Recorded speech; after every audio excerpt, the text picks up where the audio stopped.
L'info écho avec Capital. Le chiffre du jour, 20%, c'est la proportion du nombre d'emplois du secteur automobile menacés par le basculement au tout électrique. La fabrication d'un moteur thermique, qu'il soit diesel ou essence, nécessite 5 salariés. A contrario, celle d'un moteur pour véhicule électrique n'a besoin que de 3 salariés. En novembre, une étude de l'Observatoire de la métallurgie estimait donc qu'à terme, 20% des emplois du secteur automobile seraient menacés par le passage au 100% électrique. Cela représente 40 000 emplois sur un total de 200 000 en France. À la division Europe de PSA, on confirme aussi que la fabrication d'une voiture électrique, c'est au final 40% de main-d'œuvre en moins.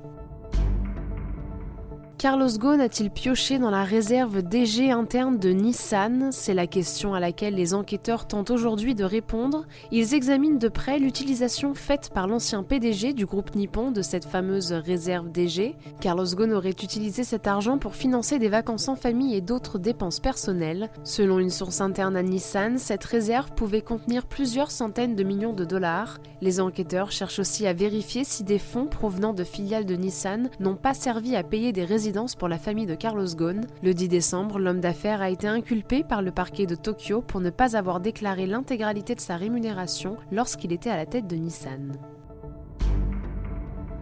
Les entreprises pourraient bientôt pousser un coup de gueule. Le ministère de l'économie et des finances doit rapidement trouver 10 milliards d'euros, une somme qui doit compenser les mesures annoncées par Emmanuel Macron pour apaiser les gilets jaunes. Une partie de cet argent pourrait donc bien venir des entreprises. Selon le Parisien, la baisse des charges pour les entreprises en 2019 doit être de 20 milliards d'euros, mais en réalité elle pourrait être rabotée de 3 milliards. Autre piste envisagée, la suppression en partie de la baisse prévue de l'impôt sur les sociétés pour les grandes entreprises. L'exécutif doit avoir trouvé ces 10 milliards d'euros avant le 31 décembre 2018. Pour un haut fonctionnaire de Bercy, c'est sûr, les entreprises sont les grandes perdantes du mouvement des Gilets jaunes. Fin de citation.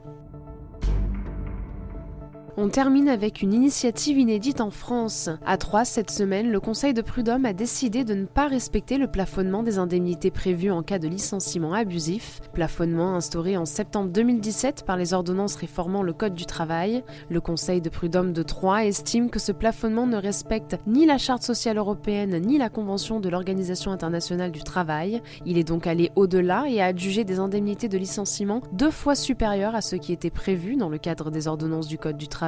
La mesure est pourtant un point crucial de la réforme, bien qu'elle soit toujours, à l'heure actuelle, très controversée. C'était l'Info écho avec Capital.